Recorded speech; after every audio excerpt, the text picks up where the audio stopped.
आज हम करेंगे ट्रिग्नोमेट्री की वैल्यू याद। आसान से आसान तरीके से जैसे याद किया जा सकता है और उसकी चार्ट को कैसे बनाया जा सकता है। सबसे पहले हम यहाँ पर क्या करेंगे, जीरो से लेकर 1 2 3 4 ये काउंटिंग लिख देंगे और 4 तो काउंटिंग है, 4 से ही इसको डिवाइड कर देंगे।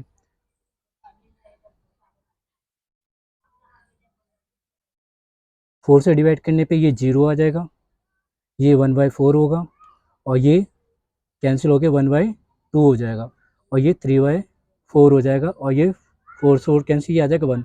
अब इन वैल्यू जो निकल के इन पे क्या कर दो, रूट कर दो, सभी पर रूट करेंगे और रूट से जो वैल्यू निकल के आएगी, जीरो का रूट जीरो होता है, 1/4 का रूट क्या होता है, 1/2 हो जाएगा और 1/√2 का रूट होता है 1/√2 हो जाएगा और इसका हो जाएगा √3/4 और इसका आ जाएगा 1। तो ये जो वैल्यू निकल के आई है, ये साइन जीरो की वैल्यू जीरो होती है, साइन 30 पे 1/2 होती है, साइन 40 पे 1/√2 होती है, साइन 60 पे √3/4 होती है, साइन 90 पे 1 होती है। अगर हमसे रेडियन पूछे कि रेडियन पे क्या होता है, तो π/6 पे रेडियन, साइन π/6 पे होता है 1/2, साइन π/4 पे होता है 1/√2, साइन π/3 पे होता है √3/4 और साइन π/2 पे होता है 1। अब अगर हमें इसकी ही कोस की वैल्यू बनानी है, तो ये जो वैल्यू है इसको उल्टा कर दो, यानी 1 इधर आ जाएगा, √3/4 √3/2 यहाँ आ जाएगा और ये कहीं रहेगा, ये 1/2 इधर आ जाएगा और ये जीरो इधर आ जाएगा। तो इसी तरह से हम कोस की वैल्यू को भी याद कर सकते हैं। अब टेन, हमें अगर टेन की वैल्यू याद करनी है तो साइन की वैल्यू याद होनी चाहिए और कोस की वैल्यू, साइन की वैल्यू को कोस की वैल्यू से डिवाइड कर देंगे तो टेन की वैल्यू हमें याद हो जाएगी। जैसे हमें टेन जीरो की वैल्यू चाहिए तो साइन जीरो की वैल्यू जीरो होती है और कोस जीरो की वैल्यू 1 होती है, तो जीरो को 1 से डिवाइड करेंगे तो ये आ जाएगा जीरो।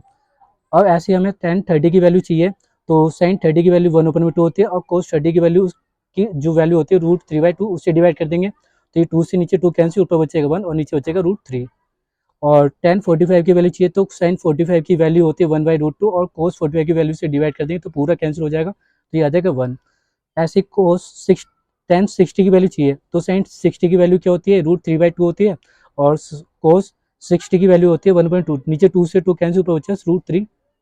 और को टेन 90 की वैल्यू चाहिए तो ऊपर साइन 90 की वैल्यू को और जीरोस की वैल्यू से डिवाइड कर देंगे तो इनफाइनिट, यानी इसको हम डिफाइन नहीं कर सकते। अगर हमें कोसेक की वैल्यू याद करनी है तो हमें साइन की वैल्यू याद होनी चाहिए। साइन की वैल्यू को उल्टा कर दो, जीरो का उल्टा इनफाइनाइट आता है और 1/2 का उल्टा क्या होता है, 2 होता है, 1/√2 का उल्टा होता है √2 और √3/2 का उल्टा होता है 2/√3 और 1 का उल्टा 1। तो इससे हम कोसेक की वैल्यू याद कर सकते हैं। कोसेक की वैल्यू को याद करने से सबसे पहले हमें साइन की वैल्यू याद होनी चाहिए, उनका उल्टा कर दो। ऐसे अगर हमें सेक की वैल्यू याद करनी तो कोस की वैल्यू याद होगी तो हम सेक की वैल्यू याद कर सकते हैं। तो क्या करना है, सिर्फ कोस की वैल्यू को उल्टा कर दो तो सेक की वैल्यू को याद होगी। 1 का उल्टा 1 होता है, √3/2 का उल्टा होता है 2/√3 होता है और 1/√2 का उल्टा क्या होता है, √2/1, 1 नीचे लिखते नहीं और 1/2 का उल्टा होता है 2 और नीचे 1, 1 लिखते नहीं और जीरो का उल्टा होता है इनफाइनाइट। अगर हमें कोड की वैल्यू को याद करनी है तो टेन की वैल्यू याद होनी चाहिए। टेन की वैल्यू जीरो का उल्टा क्या आ जाएगा, इनफाइनाइट और 1/√2 का √3 का उल्टा होता है √3 और टेन 45 की वैल्यू 1 होता है तो 1 का उल्टा करेंगे तो 1 ही आएगा और √3 का उल्टा होता है 1/√3 और इनफाइनाइट का उल्टा हमेशा जीरो होता है। इसी तरह से हम इन सभी की वैल्यू को याद कर सकते हैं। एक बार दोबारा बताया जाए